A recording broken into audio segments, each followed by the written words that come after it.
Every crisis creates an opportunity. The most profitable studios that participated in our survey have a full-time manager. There's no Ozempic of business ops. It's find, enroll, retain rigorously, consistently, day in, day out. So why are we looking for the next big thing? Instead of encouraging people to do what works.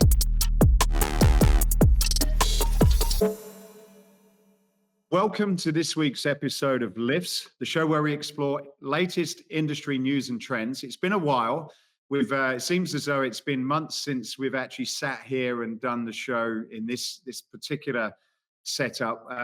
We've been in Vegas for HFA. We've been at FIBO and a number of other and PerformX as well. So it's really the first. It feels it's the first time in months where we've been able to do the traditional show. So I'm very excited to be back in the seat again. So how have you been, Mo? Well, I've been, I think, tired and building up the air miles like you, Matthew. We've been traveling a lot. It's all been good, but it's definitely been a very busy travel season. And I've missed doing our regular list episode, right? Like we've done some really good stuff, even live on stage at PerformX. We did our first lifts on stage, which was really well received.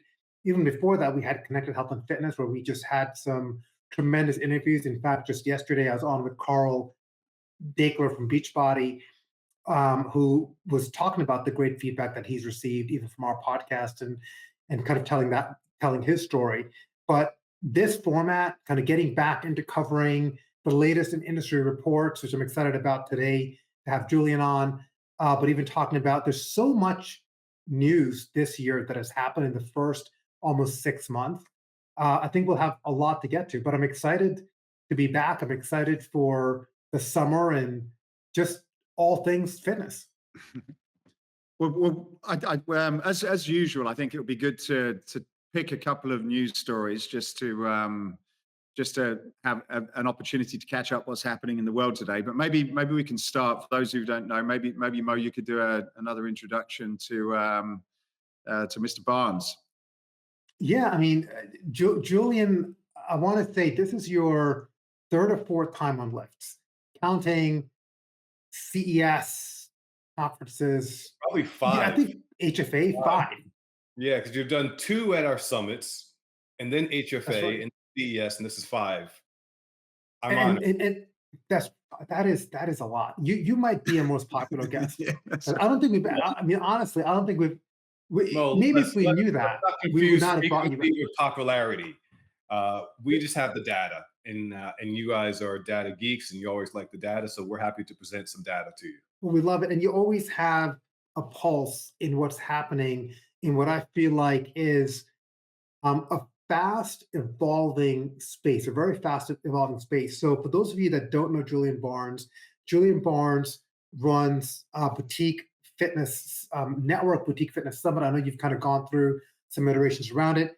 You're here to talk about your 2024 State of the Industry report. Thank you for coming on for the fifth time and being our most popular guest. Well, thanks for having us. So the name of the company is the BFS Network. BFS stands for Beauty, Fitness, and Self-Care. And network is exactly what it sounds like. We're a network of owners, operators, investors, media. L.I.F.S is part of the network, and we sit in the middle of that network to share, facilitate information with all the stakeholders in the retail, in the brick and mortar based businesses in the beauty, fitness, self-care space. Can you tell us a bit about this report? And we'll dig into the report here in a few minutes, but tell us a bit about the report itself. So since 2018, we've been publishing annual reports that provide the state of the industry, and the report itself has evolved during the years. This report had a very specific intent. Why we're so excited about it. It's actually includes 7 profiles of profitable studios. That means when you look at the report, you're going to be able to ascertain the roadmap or blueprint to become a profitable studio. And we segmented the survey results by modality and by market size. So for the first time ever, when we ask the question, how much are you paying your instructor? We're not comparing a Pilates studio in New York City with a strength studio in Boise. We're comparing like to like Pilates in the city with other Pilates in the city, strength in suburbs to strength studios in other suburbs. So that's why we have 7 different profiles, one for all modalities anywhere in the world, and then 2 each for yoga, Pilates, and strength divided by cities and suburbs. So we're providing very specific comparable information for those 3 modalities. So we're not comparing apples to oranges, we're comparing apples to apples, finally. Well, Julian, we'll come back to the report here in a few minutes, but before we do Okay. that, true to the lifts format, we want to cover some breaking news for the audience, and let's unpack and analyze it. I want to put one to you.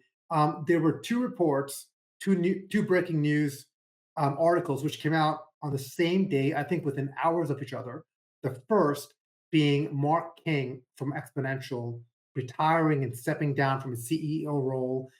He is going to be active until they find a new CEO replacement, and he cited that he is going to be stepping down due to personal health reasons. And then, literally, I think within minutes, even though what I'm told this was not planned, there was no coordination around it. Anthony Geisler announces the appropriately named sequel, which is his new kind of comeback after being out of the industry for a year and launching his new boutique brand, which has, I think, Body 20, a Pilates product, a recovery product, and I believe one more. I know that there were 4 brands around sequel. Julian, would love to get your take on. I guess first, let me start with what do you think? Do you think that this was coordinated, or was Anthony just smart and announced this when he saw the other news of Mark King? The answer to that question is above my pay grade, as they say. I don't know if it was coordinated. I think it was fascinating that it came out on the same day. But let's pull back for a second. This information, these 2 announcements are critically important for the boutique fitness industry because it's one of Exponential is one of only 2 publicly traded companies in the sector, F45 being the other. And so they have their shadow hoovers over the entire industry for investors who are not paying attention to the majority of the studios that are independently owned, not PE backed. What the investment community knows and thinks they know about the boutique fitness community is largely driven from what happens at Exponential, what happens at F45, Soul Cycle, Barry's, and OTF. So any news coming from one of those 5 companies is impactful for the entire industry, good or bad. So that was my first takeaway was this is going to have an impact on companies out here that are trying to raise money to build their own businesses. I would agree with that. Do you think then, with Anthony coming out with his new brand, is that a signal towards a change? I think it only validates. Look, everything I've been hearing about boutique fitness is for a couple of years there was some softness in the market. But I speak a lot, just like you do, Julian, to brands like Pvolve, Strong Pilates, Solid Core. You know what's going on with OTF and Purpose Brand, and largely it's been positive. I mean, yes, there are struggles, but largely there is growth and optimism in this. And I think with Anthony coming back, I mean, Anthony's a smart guy. He's a great entrepreneur. I don't think he would put good money versus bad. And him coming out with sequel, I think, just validates that there is still growth to be had in the category if you have the right execution plan in place. So I would say I think there needs to be a distinction between the performance of the individual studio versus the business model of the portfolio theory company. Right? Let's look at Exponential stock price from the time they went public to where it is now, and let's look at the performance of their brands and the fact that they have divested some of their brands in the last couple of years. I believe that there are other brands that may be available for purchase. So I think the jury is out as to whether the business model of one company owning 5 to 10 brands in different modalities, where all those brands are operating or performing at the same high level, I think the jury is out as to whether that's an effective business model, which is completely different from the individual success of the brands that you mentioned. There's no question that boutique fitness, especially Pilates, is thriving. In fact, I know we're going to talk about it later, but the first takeaway from our 2024 report is the fact that the amount of studios that achieved a profit of 20% or more almost doubled since our last report in 2022, 9.2% to 17% in the last 2 years. 17% representing the number of studios with a profit of 20% or more. That validates what you were saying, that there are studios that are surviving, that are thriving in this industry. But I think that question is a different question from whether Anthony's business model of sequel is proved. I think the jury's out as to whether that business model is effective. Well, something that's been impacting all businesses, including boutique and our industry as a whole, is tariffs. And I know, Matthew, you and I have been sharing a lot of notes around the impact of tariffs. You run a very large equipment business for, I'm probably not going to quote this correctly, but I would say 20, 30 years. You've at least been involved in the category with equipment for at least for over 3 decades. I'd love to get your perspective on tariffs. I mean, how are you dealing with it, planning for it? Any takes on that? It's occupied a lot of my time and a lot of people I work with for quite a few months, really. And it'd be great to see if we could actually get a dedicated episode on this, because I think it's a big subject. But yeah, certainly I think it's created a challenge in the economy. I think certainly things have slowed down because people are not sure about what it means. To give you an idea of some of the challenges that people are probably dealing with, a lot of product, particularly that comes into the fitness industry, is coming in from Asia, and so what, as an importer, the decision that you're facing is, well, we need product to supply customers, but do we take the risk of importing in a product and potentially paying up to 150% duty on it from China? Or do we hold off ordering until this negotiation gets settled and then bring product into our warehouse at a lower rate? Because the challenge is, if you bring it in, then arguably you could be sitting on some product that you've paid a lot of money for. The market's in a mindset of, well, that negotiation is over. Why are you charging me the inflated price? And you may have to sit on this product for several months until you can sell it out, potentially at a bit of a loss. So I think, certainly there's some positive news based on the fact that there seems to be an agreement with the UK, which is great for us. There seems to be some 90-day pause with what's happening in China.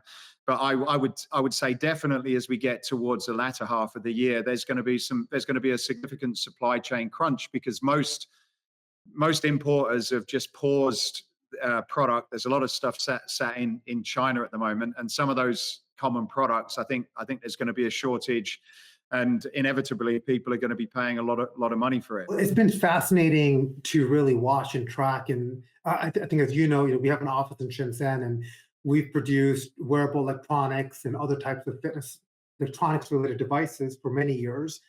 And there's so many suppliers. When you think about an American brand like a L.I.F.T.S, as an example, I was just at the headquarters a couple of weeks ago speaking with Jim Pisani, who's a friend of the podcast. And even he talked about, it's really the inputs. A lot of people don't consider that as, even brands that are manufactured in other countries, things like consoles and other electronic components still come from China. So it's been really hard. So we are, I believe, are going to see a permanent shift, almost like COVID had a permanent behavioral shift on how consumers kind of think, and it pulled forward a lot of demand. I think what this even short-term tariff implications and I think uncertainty has done, is it's really caused brands to open up and look at alternatives. And some popular places have been Vietnam. I've heard Vietnam being brought up by at least 3 or 4 other companies where experts who've been doing this for quite a bit in China and Taiwan have now set up shop in Vietnam where labor is more affordable and they're training up the labor force to be able to do manufacturing. India potentially has come up as another one. And I'd even add, companies looking at, do we produce, if we have a big enough market, do we start thinking about producing things domestically? So even there might be relief in tariffs, we have a 90-day pause. Who knows if it's going to be 5%, 10%, especially coming out of China. But what it's caused people to do is sometimes these things are inflection points because, if things are working well as executives, right, we tend not to think about it. We might know, hey, we need to be kind of thinking about concerns in China. I'm not picking on China, but could be another market, but it's not a priority right now. And something like the tariffs has been the catalyst for companies, including ours, to rethink our strategy. Are we doing the right thing by being overly invested in one country? Should we diversify and spread risk across multiple regions? Um, are we able to recognize better economics? And from what I've been hearing is, yes, it's been frustrating, but it's almost like a eureka moment because now you're like, hey, I didn't know Vietnam or Malaysia or India had these kills. Hey, I didn't know we could bring things to the US or Mexico and so on to be able to execute on production. So I do think we're going to come out of this probably in a better shape than where we were before. I think the biggest loser in all this is probably going to be China. I have two perspectives on the tariff issue. One is um, from the perspective of operators who are expanding. We have 50% of the BFS peer network members are currently in the process of opening new locations. And so that means they're buying equipment and they've already signed leases, they've already hired architects, they've started their build out, they had a budget for the build out. And for them, they can't stop the build out. They just have to, their expense may go up because of that. So I don't think we're going to see those studios slowing down their process of opening new locations. The question becomes, will other studios pause before they open a new location because of the possible increase of cost of buying equipment? So that's one takeaway. The second takeaway I think is more interesting. It's on the consumer side. What you've described is the uncertainty in the marketplace. And when there's uncertainty, people tend to pull back in their buying experiences. But I think that creates an opportunity for operators to focus on the outcomes of what they're selling at their brick and mortar locations, as opposed to selling the features and benefits of working out at a gym or taking a Pilates class. Look at this. This report was published earlier this year. This chart in the Future 100, and what's notable to me is the four, three of the top four expenses are necessities: taking care of your kids, food and groceries, and utilities. But look what number three is: health and well-being. So even in a world of greater uncertainty with expenditures, there is an opportunity for operators to emphasize the outcomes of their services and connecting them to health and well-being. And by outcomes, I mean not just get stronger, get ready for the beach, but improving your mental health, improving your sleep, reducing your stress, reducing your anxiety, improving your overall total well-being. And the operators who take this opportunity to dial into that message are likely to have greater success in reaching their existing members to prevent their members from pausing or canceling, and still have an opportunity to convert leads into members. Because what's interesting about this, another article that I read recently talked about this will be the summer of the staycation, specifically the people who have second homes who used to also take a 2 week trip to Europe will most likely cancel that 2 week trip to Europe and spend more time with their summer homes. With their more time with the summer homes, that means they're local. So there may be an opportunity for the operators who have a slower summer in general to have a slightly busier summer if more people are staying close to home because of the uncertainty from the tariffs. Every crisis creates an opportunity. I think the opportunity here for operators is to emphasize um, the outcomes, the health and wellness outcomes. I think it'd be a good time if we dive into the report now. And maybe we start, like Julian, you mentioned about the profitability of the of some of these studios, and maybe that's a good place to start. And I've got a couple of questions around this, and one that I don't think it sort of specifically mentions what's behind some of this, but from what I understand, a lot of the businesses that you represent, the owners are involved in many cases in some of these companies. And I was just curious. It's we've been through a very challenging decade, really. We've had the pandemic. Now we've got a lot of uncertainty in the world with what's happening with leadership of some of the main countries, and we've got sort of a lot of uncertainty in Central Europe, which is certainly kind of affecting what we see in the United States. And I'm just wondering, from a sort of behavioral mindset perspective, like do you see any kind of patterns between the studio owners that are running these high profit studios and the ones that don't, from an individual perspective? That is a great question, Matt. And let me answer that by sharing one of my favorite slides here with you. Um, Look at this. Our analysis of our data disclosed this fact right here, that the most profitable studios that participated in our survey have a full-time manager. So I'm emphasizing full-time, not a teacher who's doing some administrative work, for 5 or 10 hours, but someone whose primary occupation is running the day-to-day operations of a studio. Those studios that employ a full-time manager have higher annual revenue and higher net income. What that tells me is that this partnership between the owner and the manager allows the owner to focus on growing the business, cultivating partnerships, managing investors and stakeholders, while the manager is responsible for running the day-to-day. Highest profitable, the highest gross revenue and the highest profit margin studios have a manager. That does not mean that the owner operator who's teaching 20, 30 hours a week can't be profitable. There are a lot of those studios that are profitable, but what they generally have is a ceiling on their revenue. They're not generating their total gross annual revenue is not as high as the gross annual revenue of studios that have a manager. So there's a ceiling when you do everything yourself, because of course, no one can do everything. Just a quick follow up on that then.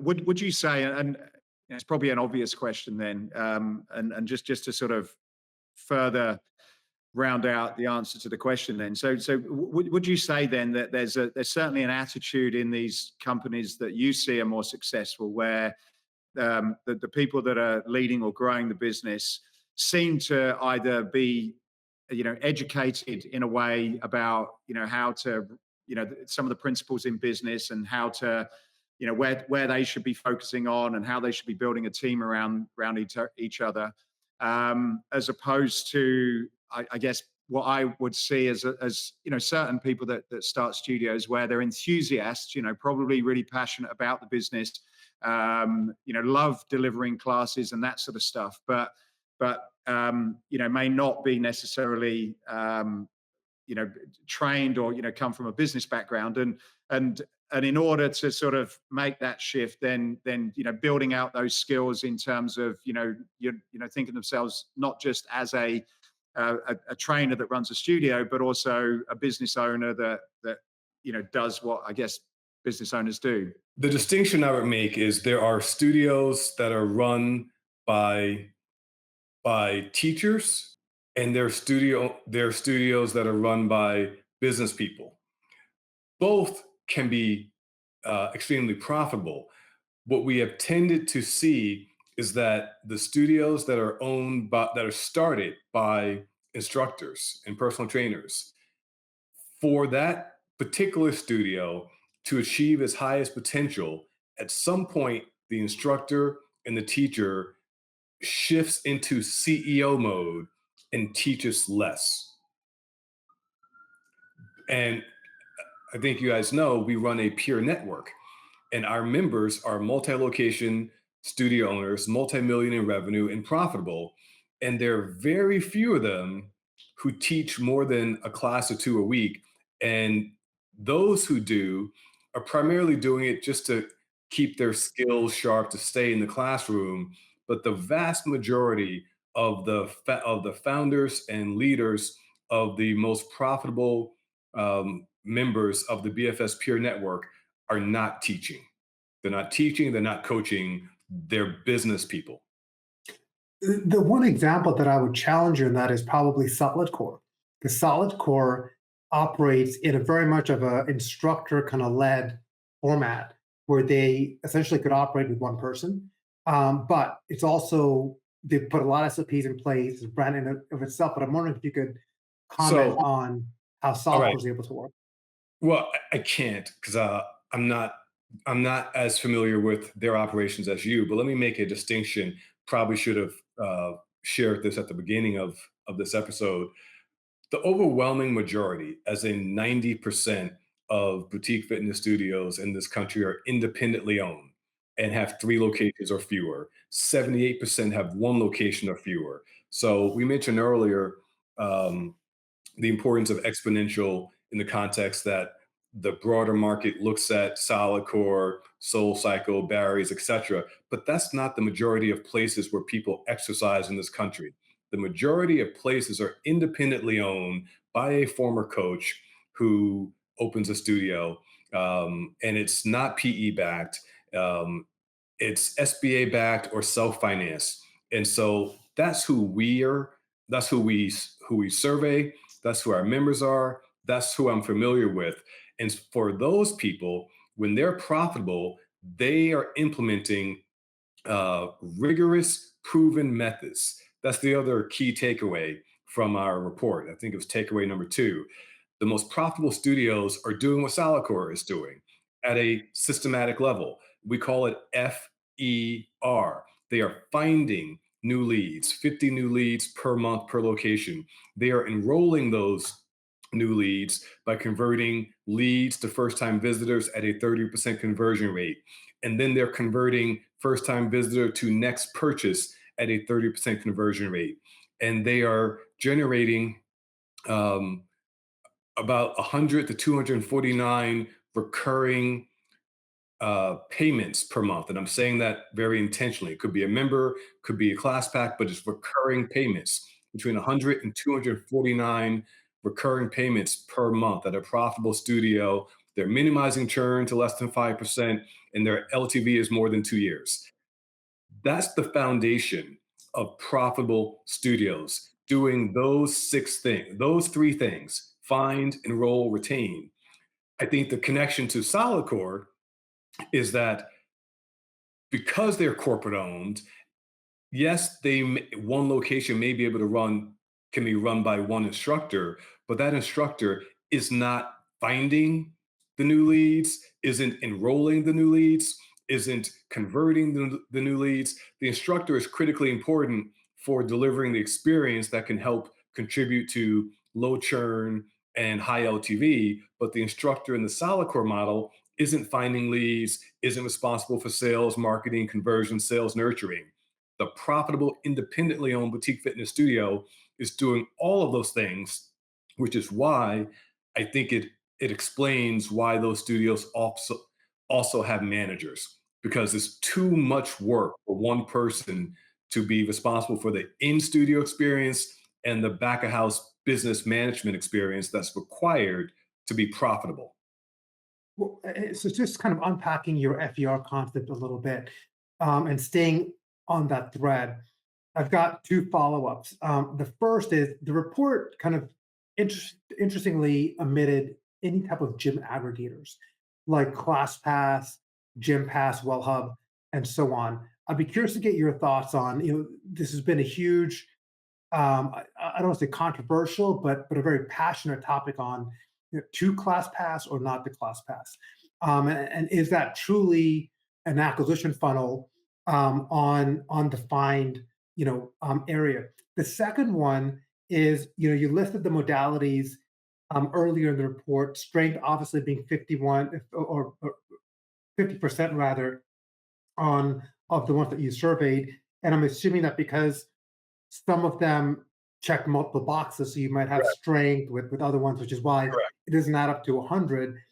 Um, Pilates being 41% related to the aggregators and also the modalities. Is Pilates growing faster than any other category?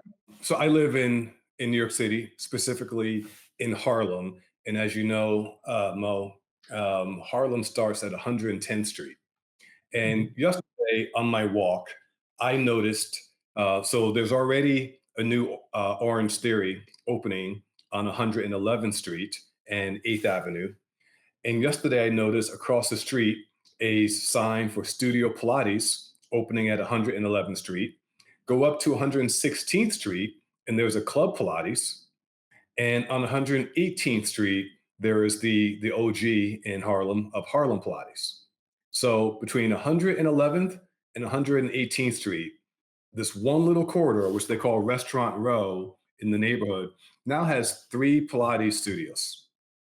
Only one cycling studio, two yoga studios, one kettlebell studio, one bar studio, but three Pilates locations in 8 blocks. So I think that's pretty representative of how quickly Pilates is growing. And one of the things that our report um, revealed was why they're growing so fast. And it's a combination of these of the and I'm not going to talk about the Pilates workout, right? That's a whole someone more knowledgeable than I can talk about the benefits of Pilates and why that's resonating with the market. From the business standpoint, though, it's they operate a scarcity business model. So if they're running reformers, sometimes they can run a business with as few as 6 reformers in 12 to 15.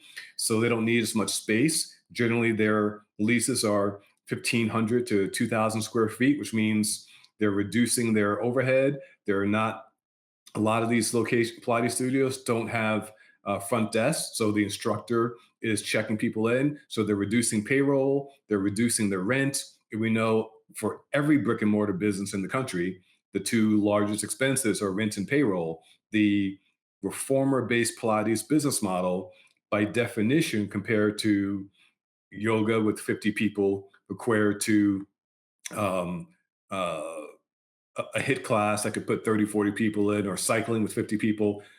Pilates studios can get profitable with fewer people in a smaller space. I think that is one of the reasons why you continue to see so many more studios opening quickly.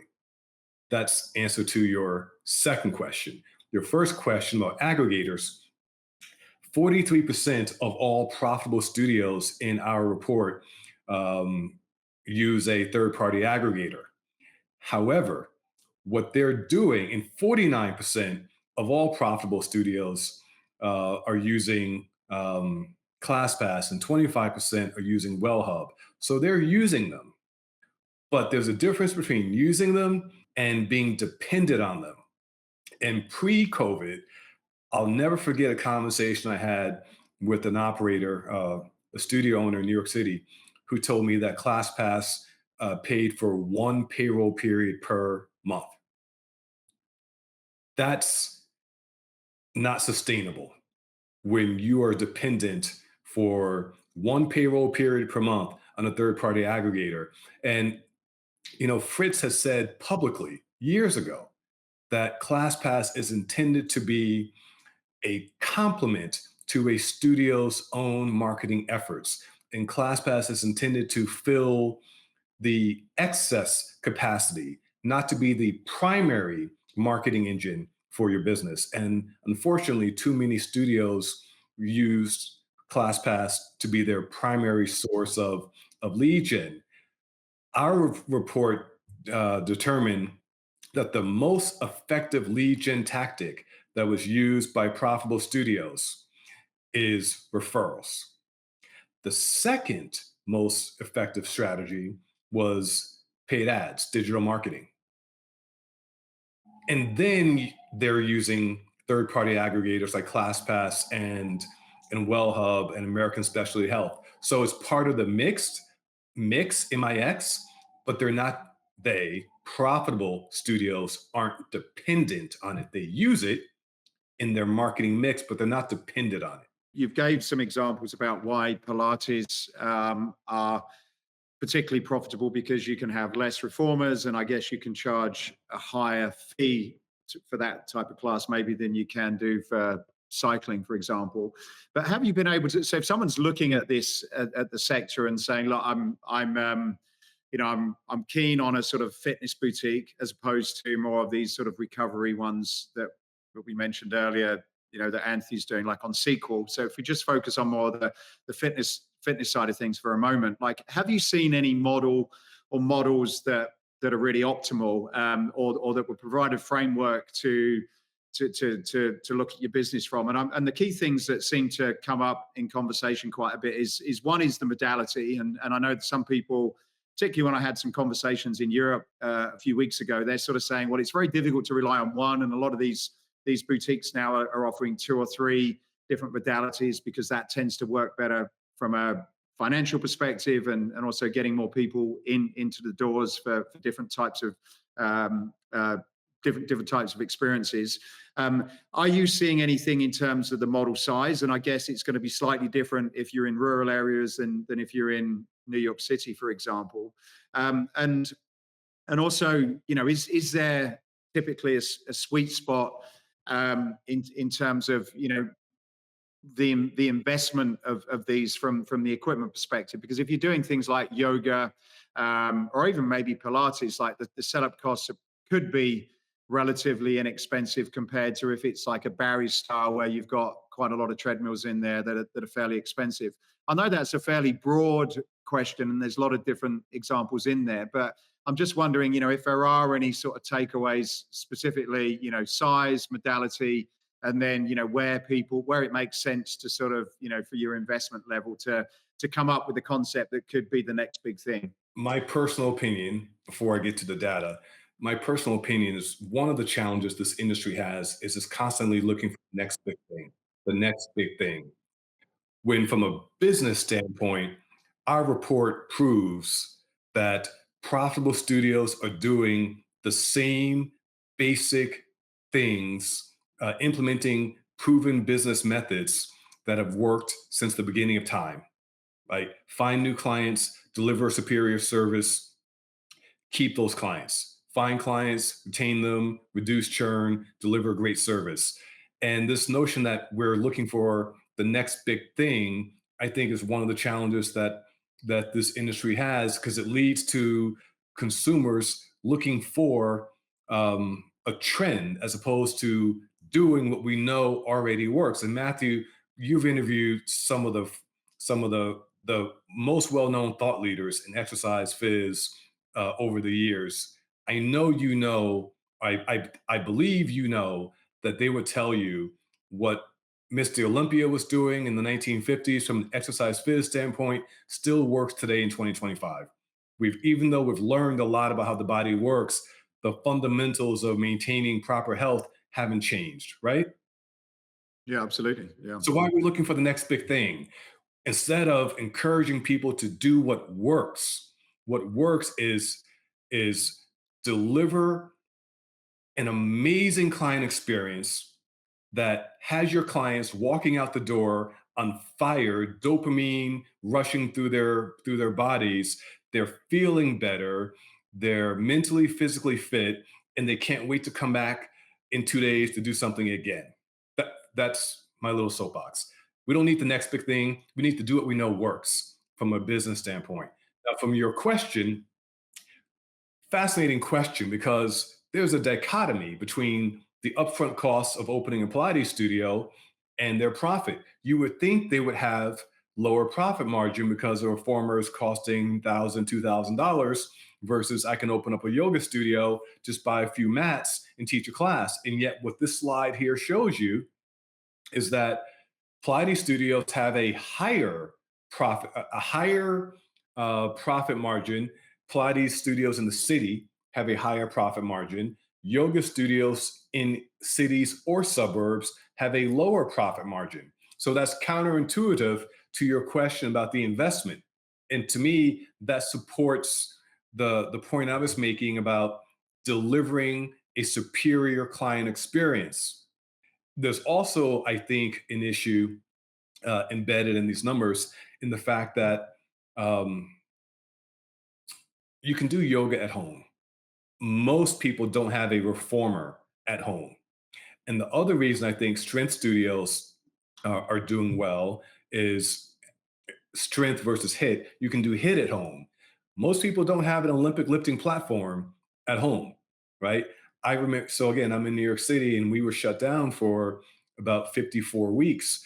And the thing I missed the most was my Olympic lifting platform, right? Those things are expensive. So I don't think there's a direct correlation between the investment costs and the profitability of a studio.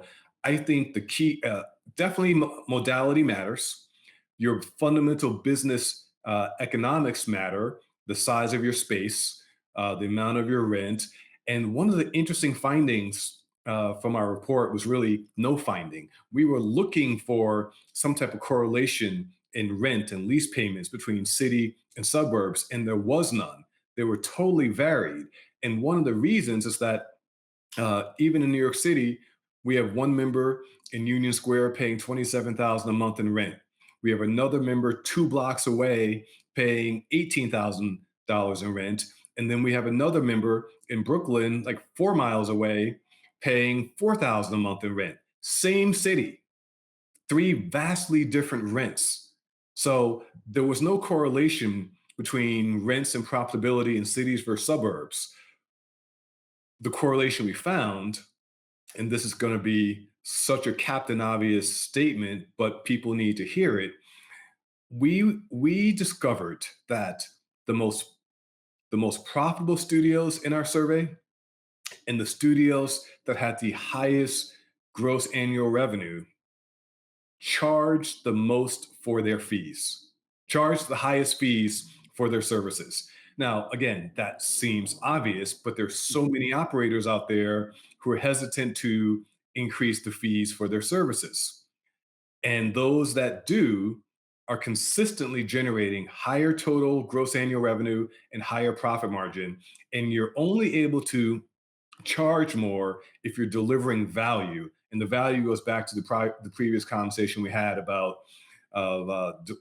selling the benefits of fitness as opposed to selling the features and benefits of a club. Hard to sell features and benefits at a premium, but if you're selling transformation, yeah, you can put an extra zero behind that number. And that's what the most profitable studios in our survey nationwide, well, worldwide, are doing. They're charging more and they're delivering more value and they're taking home a higher net profit and they're implementing proven business methods each and every day. Nothing new, nothing fancy, nothing sexy. There's no Ozempic of business ops. It's find, enroll, retain rigorously, consistently, day in, day out, with a manager responsible for implementing those systems. That's what they're doing. Well, I think that resonates well because even looking at the big box gyms where they've taken price actions, two notable examples are Planet Fitness moving away from $10 a month, which they've had for over 10 years, to $15 a month for new members, and also Lifetime, which took on this dynamic pricing model post pandemic. Both have taken price actions which are increasing in price and have had recognized increases in revenue with limited impact on churn. One trend which we've seen it coming back from Europe is when we were in Germany at FIBO, we learned that in Germany there's this growth of the budget kind of boutiques where they're going a little bit bigger, they're packing in more bikes, they're charging less. I don't think this is going to work in the US, but they've removed the experience, but they really double down on the community with a subpar instructor, subpar equipment, I just find it really interesting in how international markets react differently. Look, there's a lot of good themes here. We are almost at time.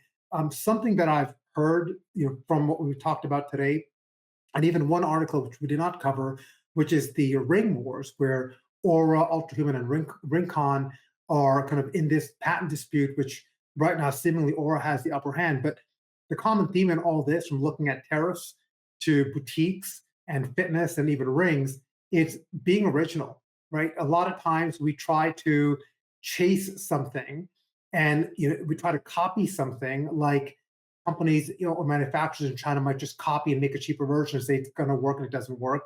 Or one ring company copies another ring company, or one boutique company copies another boutique company. The two things that I've taken away, Julian, from what you've said, which is focus on the fundamentals, because they have not changed, whether it's in business or fitness, and then focus on your own USP and what makes you unique, what's going to make you stand out. And I think if you kind of go back to first principles and the core fundamentals, you could succeed, and you could win. Matthew, any key takeaways from this week's episodes? There's a lot to take in. I just like to thank Julian for coming on and sharing this report. I'd recommend anyone taking a look at it. I think there's some interesting information on there that we didn't get to cover, and we'll put a link for the report from Julian on the YouTube channel and in the podcast notes, and also on the email that we send out for anyone that's interested. Or they can go, I guess they can go directly to BFS, your website, Julian, can they?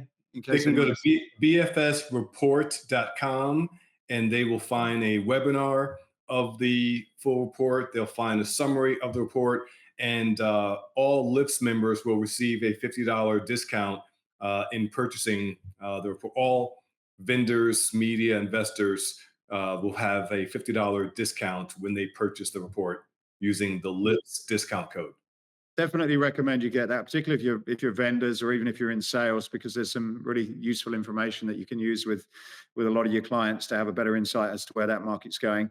But in terms of my takeaways, I think as Julian said, look, some of these modalities have been around forever. There's nothing really new, but I think the thing that is new, and I've started myself as a result of trying to keep up with Mo, is going to some of these studios, particularly as my young daughter's now sort of entering that market. So I'm trying to sort of see what she's interested in as well. But I think one of the things that is unique is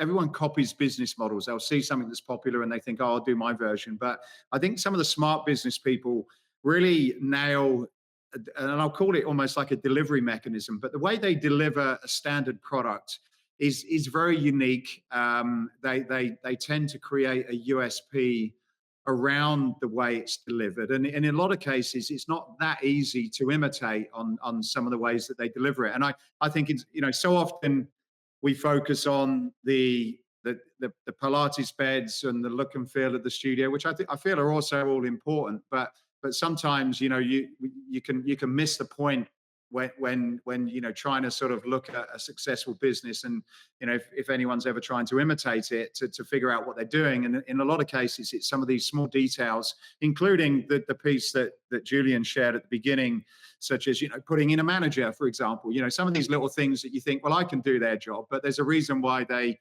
seem, according to the report, to be significantly more profitable than everyone else, because it's some of these small details. And my guess is that's pretty much what your business does, Julian, which is to sort of work with some of these studio owners to show them those little details that you can't always recognize by just doing a workout. I want to just respond to what you just said about what the profitable studios are doing. I said the formula for becoming a profitable studio is simple, but let's not confuse simple with what's the word I'm looking for? The formula is simple. Implementing the formula consistently and rigorously, day in, day out, that's the hard work. What you just said, Matthew, to me, summary, is client experience. And we're talking about people at the end of the day, whether it's front desk, or instructors, and people are people, and people are going to have good days and bad days. But has anyone ever seen someone that seen and I forget the term at Disney, but their associates, their on-site has anyone ever seen any of them not smiling, regardless of what's going on in their personal lives? Every time you're at Disney or any Disney business, they're always smiling. They're delivering above and beyond that level of customer service. That's hard to do. So while the formula is easy, implementing the formula requires a level of commitment that many operators either are unaware of or they're not making that commitment to ensure that your front desk has a Disney like smile each and every day, that your instructor has a Disney like smile each and every day. That's the hard part, not the formula, but the implementation of the formula. Well, Julian, I love your Disney-like smile. I appreciate you coming on today. And that's it. So thank you for listening to this week's episode of L.I.F.S. Please check out the report. We'll put the links in the comments section. Give us a like. Please share it with someone in your circle who you feel this would be valuable. And thanks for putting the time in to listen today. Thanks for having me, guys. Thank you, you. Julian.